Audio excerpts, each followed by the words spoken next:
Welcome to Telangana వెలుగు. నేను మీ రాజు.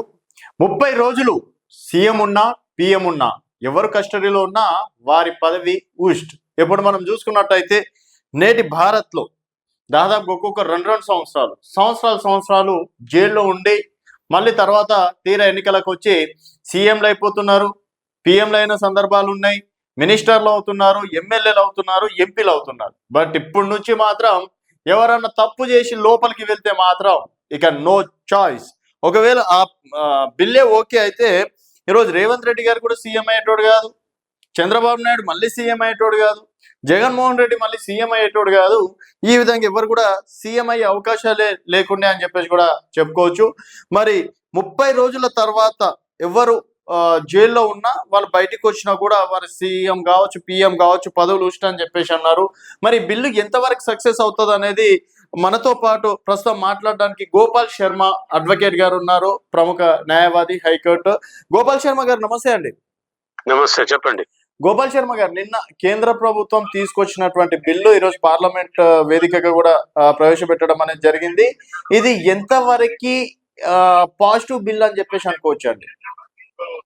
ఇది యాక్చువల్ గా ఇండిపెండెన్స్ వచ్చిన తర్వాత 78 ఏళ్లలో ఇంత మంచి నిర్ణయము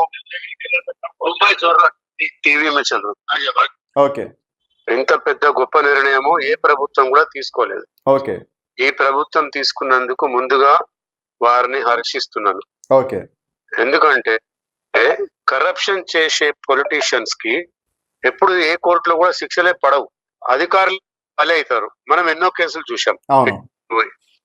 సో ఇదేంటంటే ఇప్పుడు 30 రోజులు కంటిన్యూస్ గా జైల్లో ఉంటే ఆటోమేటిక్ గా ఆ మెంబర్షిప్ పోవాలి అని చెప్పి ఆ అమెండ్మెంట్ బిల్ తీసుకొచ్చారు, which is very good decision as for as I'm concern. Because నేను ఏమైనా దందాలు చేస్తాను, తప్పులు చేస్తాను, కానీ నన్ను ఏం శిక్షించద్దు అనే విధంగా ఇంతకు ముందు చర్యలు ఉండేవి. యాక్ట్ అట్లా తయారు చేశారు గతంలో. సో ఇప్పుడు ఈ యాక్ట్ వల్ల ఏమవుతుందంటే శిక్షలు 2 సంవత్సరాలు పడ్డ తర్వాత ఇంతకు ముందు డిస్క్వాలిఫై అవుతుండ్రి. ఆ కేసు డిసైడ్ అయ్యే లోపల 5 ఏళ్ళు అయిపోయి వాళ్ళ పీరియడ్ కూడా అయిపోతుండే. So in order to avoid all this. సరే, ఇక్కడ చిన్న సందేహం ఏంటంటే ఇప్పుడు జగన్మోహన్ రెడ్డి గారు దాదాపుగా 2 సంవత్సరాలు దగ్గర ఉన్నారు జైల్లో. చంద్రబాబు నాయుడు గారు 90 రోజులేమో ఉన్నట్లు, 54 రోజులు. సో మరి ఇప్పుడు ఆ చట్టం అంటే ఈ పాతోలను కూడా డిస్క్వాలిఫై చేస్తుందా, లేకపోతే ఇప్పుడు ఓకే అయితే ఇప్పుడు ఇది అమెండ్మెంట్ అయిన తర్వాత ఈ రోజు ప్రాస్పెక్టివ్ ఎఫెక్ట్ ఉంటది, రెట్రోస్పెక్టివ్ ఎఫెక్ట్ ఉండదు. రెట్రోస్పెక్టివ్ అంటే గత కాలం నుంచి ఎఫెక్ట్ అనేది ఉండదు ఎక్కడ కూడా, ఎప్పుడు కూడా. పార్లమెంట్ లో గానీ అసెంబ్లీలో గానీ ఎప్పుడైనా ఏదైనా బిల్లు కనుక పెడితే ప్రాస్పెక్టివ్ అమెండ్మెంట్ అంటారు. అంటే ఈ రోజు నుంచి బిల్లు పాస్ అయిన రోజు నుంచి అది అమల్లోకి వస్తుంది అది. సో ఇప్పుడు ఏంటంటే ఈ బిల్లు కనుక పాస్ అయితే ఇప్పుడు ఏమైంది, జాయింట్ పార్లమెంటరీ కమిటీకి రెఫర్ చేశారు. జాయింట్ పార్లమెంటరీ కమిటీలో ఏంటంటే 20 మంది సభ్యులు ఉంటారు. అన్ని పార్టీలకు సంబంధించిన సభ్యులని ఆ జాయింట్ పార్లమెంటరీ కమిటీలో స్పీకర్ అనౌన్స్ చేస్తాడు లోక్సభలో. వాళ్ళు మీటింగ్ పెడతారు. 3 నెలల లోపల వాళ్ళు ఆ సబ్ కమిటీ రిపోర్ట్ ఇవ్వాల్సి ఉంటుంది. వాళ్ళు ఏం చేస్తారంటే కొన్ని అమెండ్మెంట్స్ చేస్తారు. ఒకటేంటంటే ఎవరైనా పొలిటీషియన్స్ వాళ్ళ మీద వాళ్ళు కేసులు పెట్టుకునే విధంగా అమెండ్మెంట్స్ చెప్పరు. ఇది బీజేపీ అమిత్ షా గొప్ప నిర్ణయం తీసుకున్నాడు ధైర్యంగా, కానీ మిగతా ఏ పొలిటికల్ పార్టీ కూడా ఒప్పుకోరు. అమెండ్మెంట్స్ కూడా ఎట్లా చేస్తారంటే వాళ్ళకి అనుకూలంగా ఉండేటట్టు చేసుకుంటారు. సరే, ఇప్పుడు ఇక్కడ చిన్న సందేహం ఏంటంటే, సరే ఇప్పుడు ఎన్డీఏ కూటమి అధికారంలో ఉంది సార్, మరి ప్రతిపక్షంలో XYZ పర్సన్ మీద ఏదో ఐటీ రైట్స్ లేకపోతే ఇంకేదో జరిగినాయి, ఆయన లోపల వేసిండ్రు, ఇంకా తర్వాత ఆయన ఎన్నికలకు పనికిరాడా? సో ఒకవేళ ఈ బిల్ ఇంప్లిమెంట్ అయితే యాజ్ ఇట్ ఈస్ గా ఇంప్లిమెంట్ అయితే చట్టంగా రూపొందించబడుతుంది కదా. అప్పుడు చట్టం ఏం చెప్తే అదే జరుగుతుంది. 30 రోజులు జైల్లో ఉంటే ఆటోమేటిక్ గా 31వ రోజు ఆయన డిస్క్వాలిఫై అయిపోవాలని చట్టం చెప్తుంది ఇప్పుడు కొత్త చట్టం. సార్ ఇప్పుడు ఒకవేళ కేటీఆర్ గారినో కేసీఆర్ గారినో రేవంత్ రెడ్డి అరెస్ట్ చేశారు అనుకోండి కాళేశ్వరంలోనో ఇంకో దాంట్లో, ఇండివిజువల్స్ ఉండదండి సార్. కేటీఆర్ పీటీఆర్ వాడు ఎవడు అసలు కేటీఆర్ ఏంది, అక్కడ ఏ పొలిటీషియన్ అయినా అని ఉంటది అక్కడ. ఓకే, కేటీఆర్ కేసీఆర్ నేను అంటే అర్థం కావడానికి చెప్తున్నటువంటి మాట.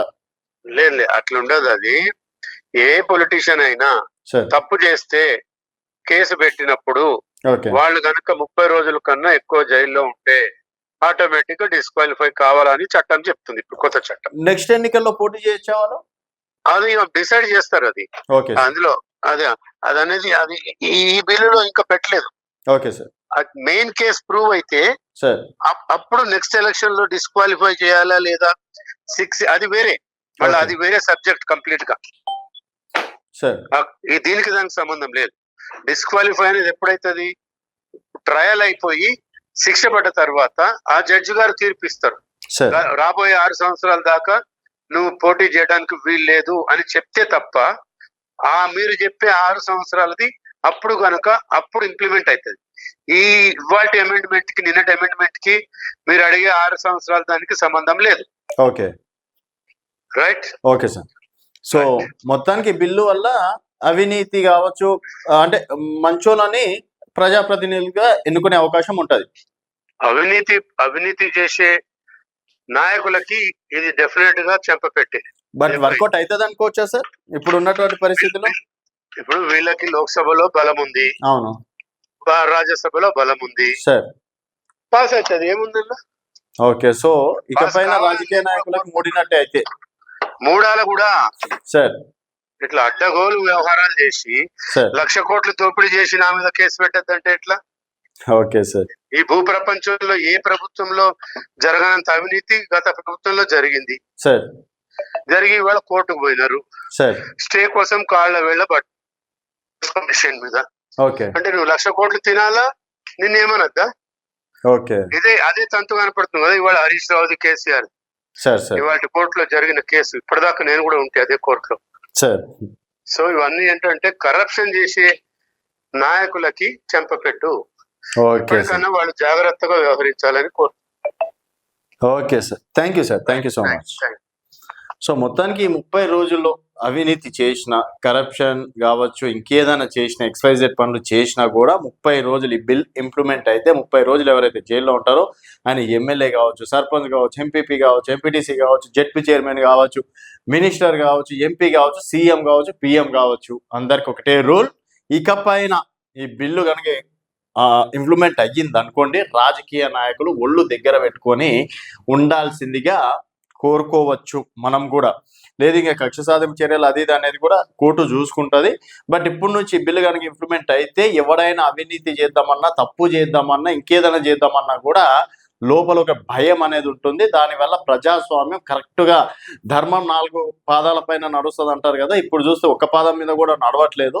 సో ఇకపైన ఒక్క పాదం మీద అయినా నడిచే అవకాశాలు ఉంటాయని చెప్పేసి. ఎందుకంటే ప్రజాప్రతినిధి కరెక్ట్ ఉంటేనే ప్రజలు కరెక్ట్ ఉంటారు, వ్యవస్థ కరెక్ట్ ఉంటుంది. అక్కడ సీఎం కరెక్ట్ ఉంటే మంత్రులు కరెక్ట్ ఉంటారు, ఎమ్మెల్యేలు కరెక్ట్ ఉంటారు, తర్వాత వారి కింద ఉన్నటువంటి జెడ్పీటీసీలు, ఎంపీటీసీలు, సర్పంచ్లు అందరు కరెక్ట్ ఉంటారు. వారి వల్ల ప్రజలు కూడా కరెక్ట్గా ఉండే అవకాశాలు ఉంటాయి. సో ఈ బిల్ ఇంప్లిమెంట్ కావాలా వద్దా అనేది మీ అభిప్రాయాల కింద కామెంట్ రూపంలో తెలియజేయండి. చూస్తూనే ఉండండి తెలంగాణ వెలుగు.